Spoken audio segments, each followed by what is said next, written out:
Bonjour à tous, ravi de vous retrouver une fois encore dans votre émission Buzz matinale, la chronique qui parle de beaucoup de sujets. Et aujourd'hui, on va parler de la guerre à Gaza. Après 2 mois de cessez-le-feu, la guerre a repris, toujours en compagnie avec mon confrère. Il s'agit bien de Mohamed Sissi. Bientôt, je vais vous céder la place. Vous allez être la chroniqueuse. Ah bon? Il n'y a pas de souci alors. Comment tu vas? Très bien. Tu vas très très bien, tu as bien dormi, tu t'es bien réveillé. Oui, comme vous voyez, je porte très bien. J'ai passé une très bonne nuit puisque je me suis laissé, comme d'habitude, dans les bras de Morphée. D'accord. Alors il y a un sujet important qui m'a extirpé de mon sommeil merveilleux. C'est lorsque j'ai appris cette frappe aérienne lancée par l'armée israélienne en parfaite coordination avec Washington. Exactement. Un véritable déluge de feu qui s'est abattu sur la population de la bande de Gaza et de la Cisjordanie. Gaza, oui. Franchement, ça fait pitié parce que nous avons vu plusieurs corps étalés. Il n'y a même plus de place dans les hôpitaux. Non, mais il y les a corps quasiment sont étalés 1 dehors million, et on va en tout. parler. Il y a quasiment 1 million d'enfants qui souffrent d'une crise humanitaire aiguë dans la bande de Gaza et surtout la Cisjordanie. Ils n'ont pas accès aux traitements, notamment les antibiotiques, que les blessés graves en ont besoin pour bénéficier d'un très très bon traitement. Exactement. Comme vous l'avez bien entendu, aujourd'hui, notre chronique porte sur le thème de la guerre à Gaza. Pourquoi l'armée israélienne a-t-elle repris l'offensive? 2 mois après l'entrée en vigueur de la fragile trêve, l'armée israélienne a repris ses bombardements sur le nord de Gaza. Dans la nuit du lundi 17 à mardi 18 mars, cette opération justifiée selon Israël par le refus du Hamas de libérer les otages a fait des centaines de morts, dont plusieurs figures du mouvement islamiste. Selon le ministère de la Santé du Hamas, au moins 300 personnes sont mortes. Sur X, nous avons vu la réaction du Premier ministre israélien, il s'agit bien de Benjamin Netanyahou, souligne que Israël va désormais agir contre le Hamas avec une puissance militaire croissante et le plan opérationnel a été présenté par je ne sais même pas comment appeler ça. C'est le style, un truc comme ça, tellement que c'est compliqué. C'est la langue hébreu, hein? Hébreu, voilà. Donc, nous avons vu aussi la réaction de la porte-parole de la Maison-Blanche. Quant à elle, elle souligne que l'administration Trump et la Maison-Blanche ont été consultés par les Israéliens sur les frappes sur la bande de Gaza. Quelle complicité avérée. Exactement. C'est vraiment inhumain. Il faut avoir l'accord C'est un acte, de Washington. comme le juge certains, un acte génocide, un acte génocidaire qui est en train d'être commis à l'endroit de la population civile de la Palestine, celle qui se trouve dans la bande de Gaza et de la Cisjordanie. Alors, Mohamed Sissi, donc on va commencer avec les questions comme d'habitude. Est-ce que c'est la fin du cessez-le-feu qui a duré que 2 mois? Non, pas du tout. Il faut se le rappeler, le 19 janvier 2025, cette année, en effet, un accord sur le cessez-le-feu a été signé entre les deux parties belligérantes, l'Israël et notamment le Hamas, puisque c'est lui, le mouvement islamiste. Alors, une fois, j'ai reçu un professeur sur le plateau, il dit qu'il ne faut pas attribuer cette qualification à ce mouvement. Au lieu de dire mouvement islamiste, c'est plutôt un mouvement islamique. Donc, entre guillemets, juste pour lever cet équivoque-là. D'accord. Alors, dès la rentrée en vigueur de cette trêve, de ce cessez-le-feu, aussitôt, le Hamas, le mouvement islamique, a enclenché un processus de libération des otages. Et qui ont été enlevés, kidnappés, durant cette date fatidique, le 7 octobre 2023, où 151 Israéliens ont été kidnappés, d'autres tués. Donc, ils ont procédé, en effet, à cette libération des otages. Donc, ils ont accepté de libérer 58 otages sur 151 personnes qui sont encore détenues, qui sont encore enlevées par le Hamas et le Fatah. D'accord. Benjamin Netanyahu, dont vous avez parlé tout de suite, le Premier ministre, n'étant pas satisfait de cette libération, il pense que cette libération est lente. Il y a aussi par ailleurs la pression qui est en train d'être exercée sur lui de la part du Forum civil des familles des victimes. Et aussi, il pense que le Hamas n'a pas la volonté de respecter cet accord par rapport au cessez-le-feu et notamment la libération des otages. de tous les otages. D'accord. C'est la raison pour laquelle, à la grande surprise de tout le monde, il a donné une instruction ferme à l'armée israélienne de projeter une frappe aérienne très violente, particulièrement violente, notamment dans ces deux zones respectives, la bande de Gaza et la Cisjordanie. Et cela a entraîné, évidemment, 413 morts, selon les sources hospitalières. Certains disent 400 morts. Et cela vient exacerber la crise humanitaire aiguë qui se trouve déjà dans ces zones respectives. Parce que Benjamin Netanyahu a refusé la rentrée des aides humanitaires dans la bande de Gaza et la Cisjordanie. Donc, ce qui fait que la population civile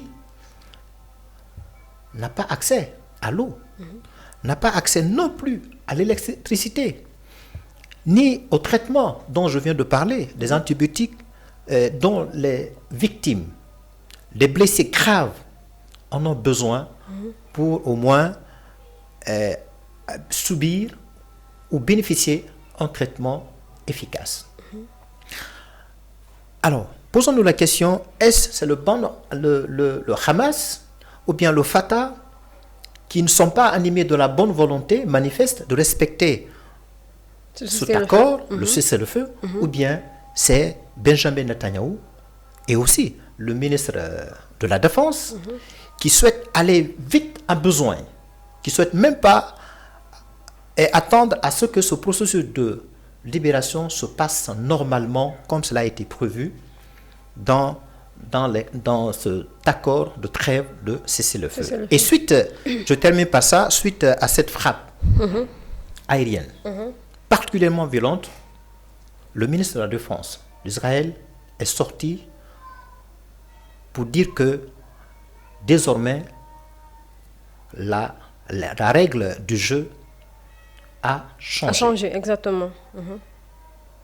Donc, si vous ne libérez pas immédiatement les otages, les portes de l'enfer vont s'ouvrir. Exactement. Ouais. Donc, tant que on sent, tant qu'il y a des actes de terroristes ou bien des hostilités qui planent sur la tête de nos populations, nous continuerons à bombarder. Ouais. Alors moi, je ne suis pas surpris de ça, parce que bien avant la tenue de ce propos belliqueux de la part du ministre de la Défense israélienne, on a entendu Donald Trump mettre la pression sur le Hamas et le Fatah de libérer les otages au risque de subir l'enfer. Donc aujourd'hui, ce propos qui a été tenu auparavant par Donald Trump vient d'être matérialisé par l'armée israélienne. À la tête, il y a le ministre de la Défense. Oui, exactement. Parlons par rapport aux otages. Apparemment, ces otages ont une double nationalité. Ils sont israéliens et américains. C'est pourquoi Donald Trump s'accentue beaucoup plus par rapport à la guerre. C'est ce que j'ai appris dans les informations. Ils ont la double nationalité, ces otages qui sont à Hamas. Oui, parmi les otages, il n'y a pas que des Israéliens. Non, ils ont de la double nationalité, c'est-à-dire ils sont israéliens en même temps américains. C'est ce que je dis. Je dis, parmi les... Lors de cette attaque surprenante, pour certains, pour d'autres, c'était prévisible. Le 7 octobre 2023, c'était vraiment une date fatidique parce que l'Israël, malgré toute la sécurité, toute la ceinture de sécurité pour se protéger contre une éventuelle attaque terroriste venant de la part du mouvement islamique, le Hamas et le Fatah, cette attaque est tombée sur leur tête. Et donc cela a entraîné évidemment 650 morts, selon certaines informations. D'autres parlent même 2000 morts du côté israélien. Et donc parmi ces morts-là, y compris les personnes qui ont été kidnappées, enlevées. Donc parmi ces morts-là, il n'y a pas que des Israéliens. Vous avez raison, il y a aussi des étrangers. Il y a les Américains, probablement les Français. Alors, est-ce que c'est une raison fondée pour soutenir Israël?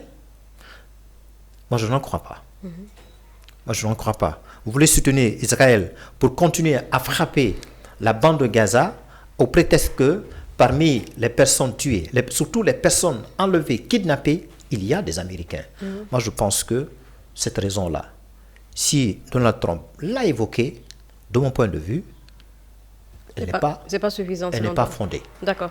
Alors, pour le Hamas, Washington porte la responsabilité de ces frappes. La Maison-Blanche affirme avoir été consultée avant leur lancement. Les États-Unis, selon vous, les États-Unis est un soutien indéfectible à Israël? Sans doute.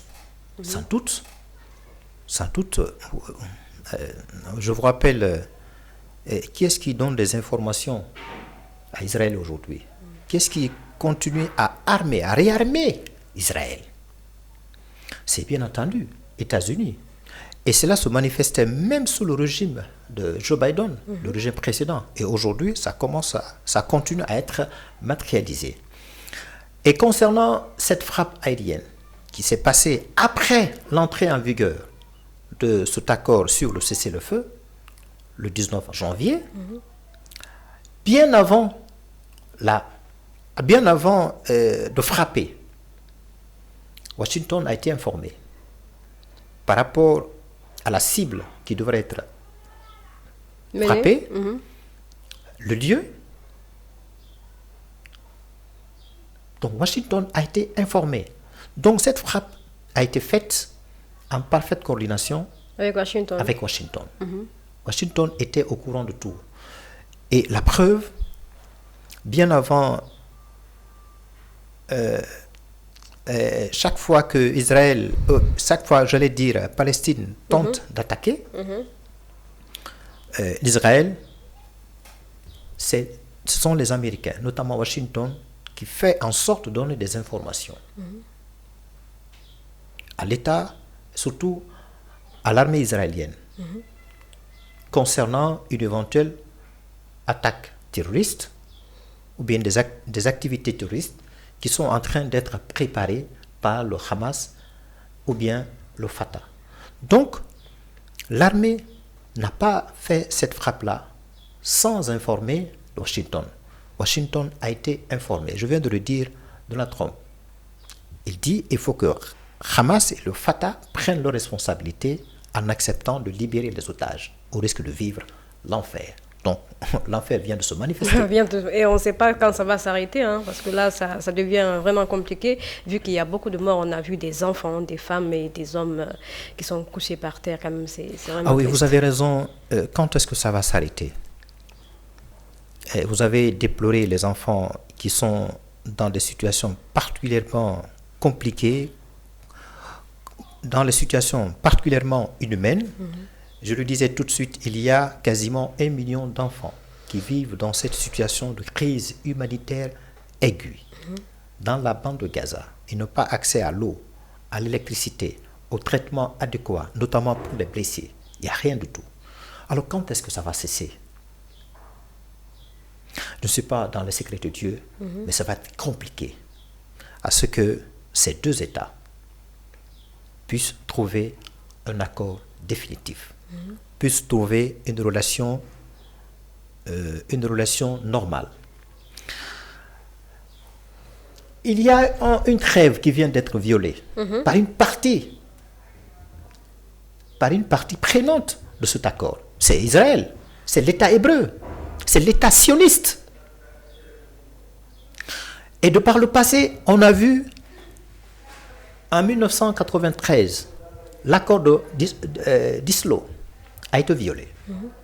Et par la suite, en 1994, l'accord qui a été signé en Jordanie. Et l'arrivée de Donald Trump, il a fait en sorte qu'il y ait un accord d'Abraham. C'était en 2020. C'était sous son parrainage.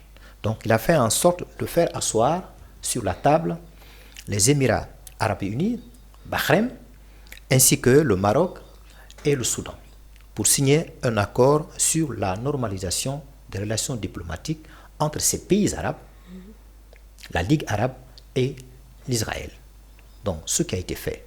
Mais malheureusement, cet accord aussi a été violé. Et cet accord avait peu de chances de réussir parce que bien avant la signature de cet accord d'Abraham, en 1967, la Ligue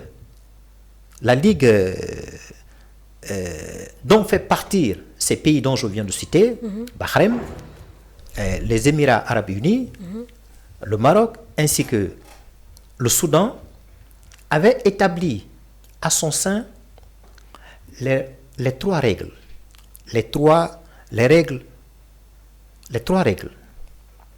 de non. Et en d'autres termes, pas d'accord avec Israël, pas de reconnaissance d'État d'Israël, pas de négociation avec Israël. Donc ça, c'est une résolution qui a été signée, qui a été reconnue, admise par ces pays-là. Donc c'est un pacte. Donc pour aucune raison, ces pays-là, les pays qui constituent la Ligue arabe, ne doivent accepter de signer un accord, de reconnaître l'État hébreu, de signer une négociation avec l'État israélien.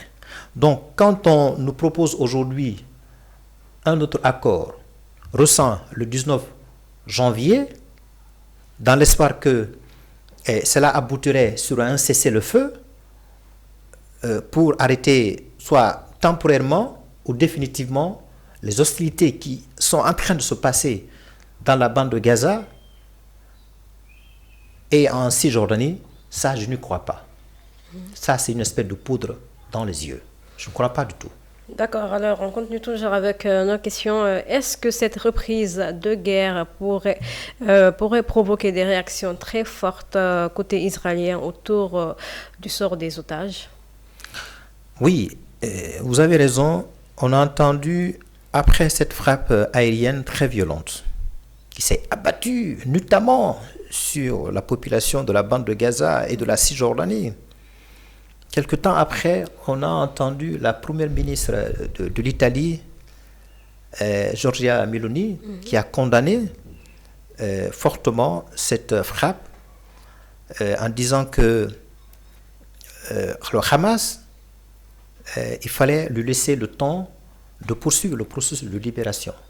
Maintenant que la frappe vient de tomber sur la tête de la population, cela pourrait entraîner des conséquences. Cela pourrait bloquer, empêcher le processus de libération des otages. Des otages. Donc, il fallait arrêter tout de suite cette violation du cessez-le-feu de la part d'Israël. Et dans la foulée, on a entendu Jean-Luc Mélenchon de la partie des Insoumis. Il dit que cette frappe pourrait s'apparenter à un acte de génocide. Et c'est une honte pour ceux qui ont soutenu Israël. Cela fait allusion évidemment à la visite de l'ex-premier ministre Gabriel Attal en Israël lorsque l'Israël a été victime de cette attaque survenue le 7 octobre 2023.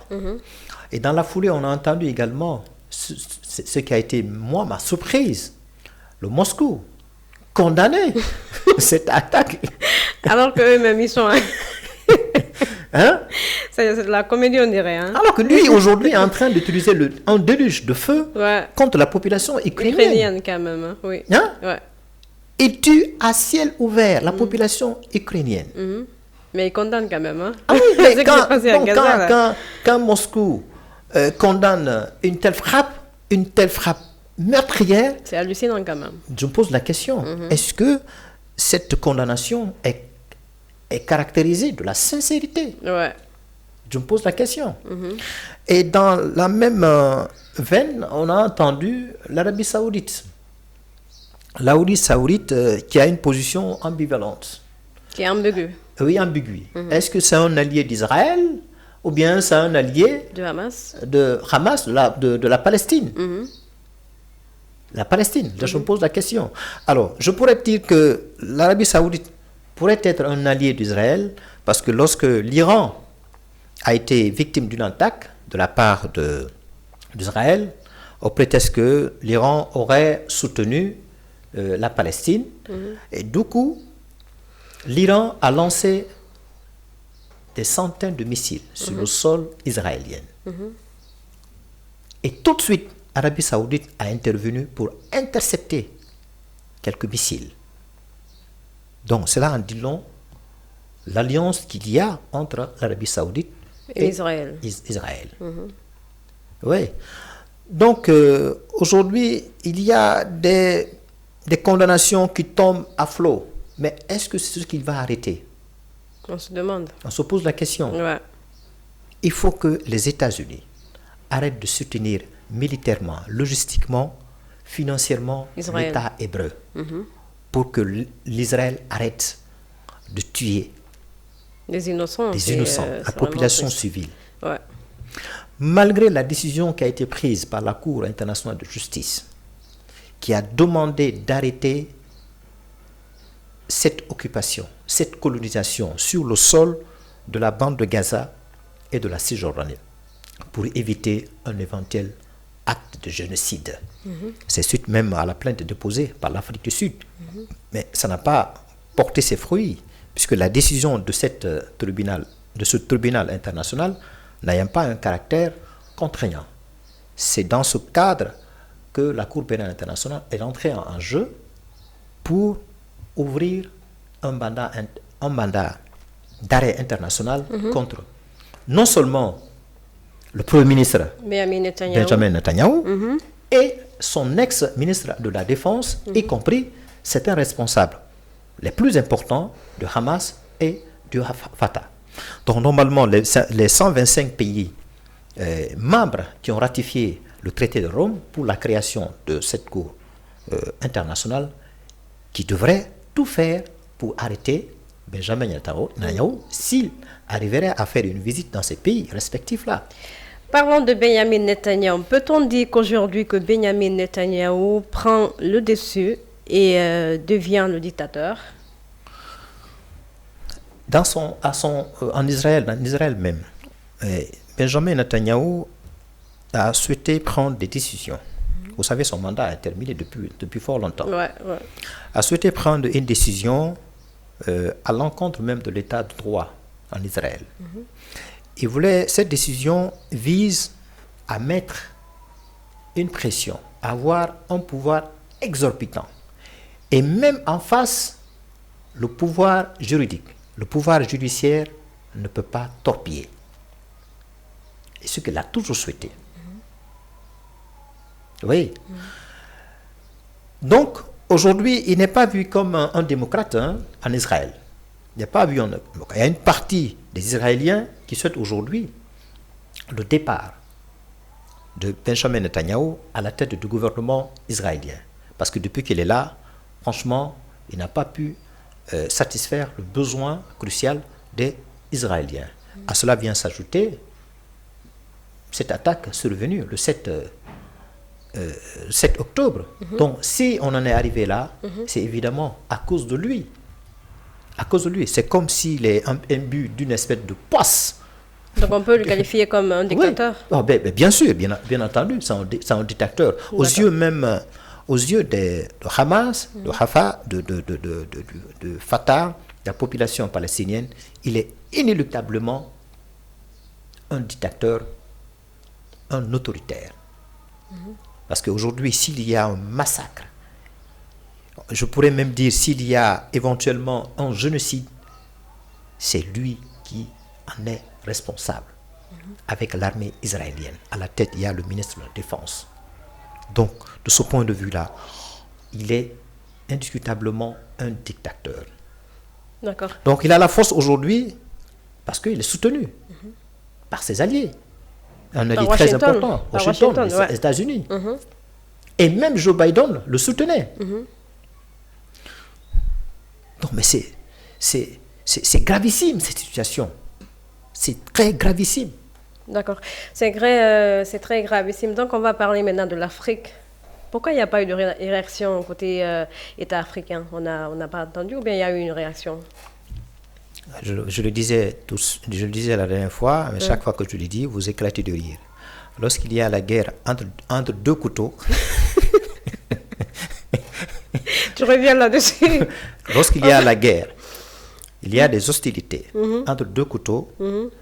Imaginez si la poule ou bien le coq venait à intervenir pour séparer les deux belligérants. Il risque d'y laisser sa vie. Exactement. Oui. Mais tout de même, l'Union africaine devrait se réunir à Addis Abeba pour condamner cela. Parce qu'il y a à son sein certains pays qui sont membres de la Ligue, de la Ligue arabe. Donc, à ce titre, l'Union africaine devrait quand même sortir de sa coquille pour condamner. Même sortir un communiqué pour condamner. Surtout cette frappe meurtrière qui vient d'être faite par l'armée israélienne.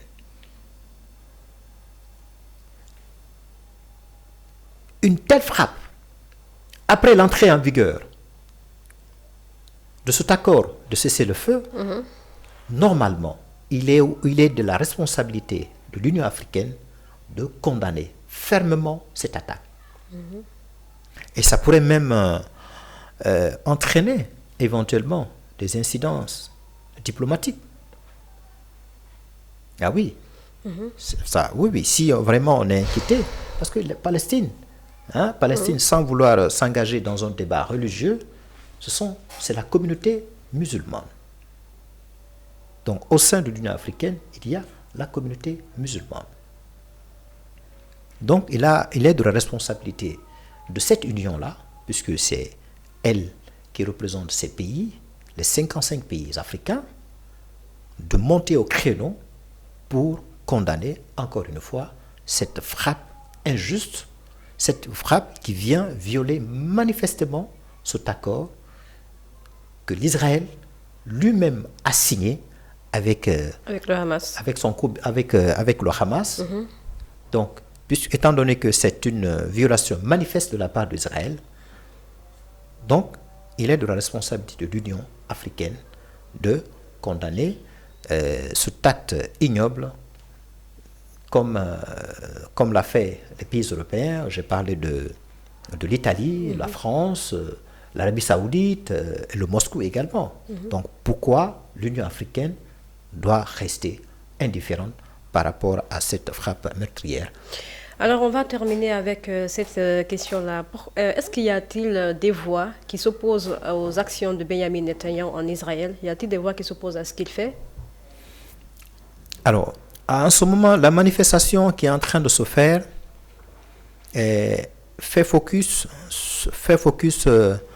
sur la libération des otages. 58 otages ont été libérés sur 151. 151 Israéliens qui sont encore enlevés, détenus par le mouvement islamique. Donc, il y a souvent une manifestation qui se fait en Israël pour exercer une forte pression sur l'administration de Netanyahou afin, à son tour, de mettre la pression sur le Hamas pour la libération définitive de ces otages qui se trouvent encore dans leurs mains. Et dans la foulée, on voit le forum civil de la famille des victimes qui ont allé même devant le bureau du Premier ministre Netanyahou en lui demandant: nous avons la solution, nous avons les moyens pour libérer ces otages-là, sans pour autant utiliser les forces que vous utilisez aujourd'hui. Mais il n'en a pas entendu par ces oreilles-là. Il a préféré utiliser la force en complicité avec l'armée israélienne. À la tête, il y a le ministre de la Défense. Donc aujourd'hui, s'il y a un contrepoids, s'il y a une opposition, c'est évidemment de la part des familles, des familles des victimes. Et il y a aussi l'opposition qui souhaite le départ définitif de Benjamin Netanyahou à la tête du gouvernement israélien, parce que il n'a pas pu atteindre l'objectif escompté. Il n'est pas en train de satisfaire la population israélienne. Il veut utiliser la force, l'autoritarisme pour imposer sa doctrine, pour imposer ses idées. Quand on voit un Premier ministre aller jusqu'à retirer le pouvoir judiciaire, et jusqu'à imposer ses idées sur les magistrats, auxquels le gouvernement doit se soumettre, auxquels l'État israélien hébreu doit se soumettre à la justice. Donc, toi et vous étant Premier ministre, vous voulez faire imposer votre hégémonie ou bien votre doctrine en dessous, en dessus de la loi, en dessus de droit. Alors, à partir de ce moment, on devient autoritaire, on devient un dictateur. Donc, voilà les contrepoids aujourd'hui, contrepoids face à Benjamin Netanyahou, au-delà même des manifestants qui continuent à mettre la pression fortement et très souvent pour que enfin ces otages puissent être libérés. Alors, je termine par ça. Quand on compare le nombre de morts de côté israélien, on parle de 165 morts. Certains disent 2000 morts. Et quand on compare du côté palestinien, on parle de 41 909 morts. Certains même parlent de 100 000 morts. Aminatou, est-ce qu'on peut comparer ces deux chiffres-là? Jamais. Même si les chiffres-là peuvent paraître douteux, est-ce qu'on peut comparer? C'est pas comparable. Non. 441 900 morts sur 5 millions d'habitants qui se trouvent non seulement dans la bande de Gaza et dans la Cisjordanie. Et 9 millions en 2023 d'habitants en Israël. Donc 651 sur 9 millions. Mais c'est comme une goutte de l'eau dans l'océan. Exactement, c'est vraiment compliqué. Mais c'est insignifiant. Exactement. C'est insignifiant. Des 41 000 morts, est-ce qu'on peut comparer ça à 151 personnes qui ont été enlevées? Pas du tout. Je ne dis pas que c'est normal qu'il faut les kidnapper, les enlever, mais si on est en train de mener cette frappe-là, meurtrière, à cause de ces 150 personnes, c'est pas à comparer. C'est pour cela que la Cour internationale de justice dit que ça pourrait être un acte de génocide, un crime de guerre, crime contre l'humanité. C'est pour cela, je le disais, la Cour pénale internationale, au regard de ces actes qui pourraient s'apparenter à un acte génocidaire, au regard des informations, des accusations qu'elle a sous la main, crime de guerre, crime contre l'humanité, elle a décidé d'ouvrir un mandat d'arrêt international contre les auteurs, les complices, et plus précisément Benjamin Netanyahou et l'ex-ministre de la Défense, et aussi les responsables de Hamas et de Fatah. Donc normalement, ces gens-là on doit les arrêter. S'ils arriveraient à faire une visite dans les pays qui sont les membres de cette juridiction internationale. Mais il y a quelqu'un qui met le pied là-dessus, parce qu'on voit, vous savez, les États-Unis n'est pas un membre de la Cour pénale internationale. Oui. Et d'ailleurs, on a entendu Donald Trump qui commence à geler, qui commence à boycotter la Cour pénale internationale. Il commence à considérer les magistrats comme persona non grata aux États-Unis. Donc si États-Unis qui est censé, qui se voit comme le gendarme international, il commence, lui en premier, à violer, à piétiner le droit international, ne soyons pas surpris si les autres aussi le font. Ah oui. Surtout si Israël se permet de tuer, comme le bon lui semble, cette population civile, cette population victime. Ouais. C'est vraiment triste et on espère qu'il y aura une solution entre le Gaza et l'Israël. C'est avec ces mots de Mohamed Sissé que nous allons fermer cette chronique qui avait pour thème « Guerre à Gaza, pourquoi l'armée Israël a-t-elle repris l'offensive ?» Donc on se donne rendez-vous demain, Inch'Allah. Prenez soin de vous et n'oubliez pas de nous regarder sur YouTube. Vous mettez Tamashek, vous nous regardez, vous partagez, vous likez, vous commentez et n'oubliez pas aussi d'activer la cloche de notification. Au revoir.